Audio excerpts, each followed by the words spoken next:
দেখি আপনার ইসলামিক জ্ঞান কতটুকু। চলুন শুধু নিজের ইমানি জ্ঞান দিয়ে উত্তর দিন। প্রশ্ন 1, হযরত মুহাম্মদ সাল্লাল্লাহু আলাইহি ওয়াসাল্লামের কতজন সন্তান ছিল? এ 6 জন, বি 7 জন, সি 5 জন। সঠিক উত্তরটি হবে অপশন বি 7 জন। প্রশ্ন 2, হযরত মুহাম্মদ সাল্লাল্লাহু আলাইহি ওয়াসাল্লাম কোন বারে জন্মগ্রহণ করেন? এ শুক্রবার, বি রবিবার, সি সোমবার। সঠিক উত্তরটি হবে অপশন সি সোমবার। হযরত মুহাম্মদ সাল্লাল্লাহু আলাইহি ওয়াসাল্লাম এর দাদার নাম কি? A Abdullah, B Abdul Muttalib, C Abu Talib.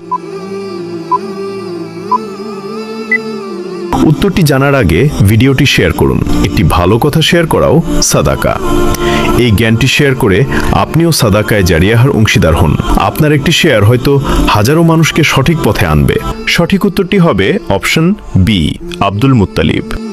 প্রশ্ন 4, নবী মুহাম্মদ সাল্লাল্লাহু আলাইহি ওয়াসাল্লামের প্রিয় পানীয় কি ছিল?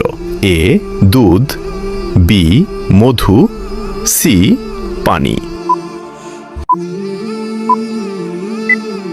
আপনি যদি একটি প্রশ্নের উত্তর পেয়ে থাকেন তাহলে কমেন্টের মাধ্যমে শুকরিয়া আদায় করুন। আলহামদুলিল্লাহ। সঠিক উত্তরটি হবে দুধ।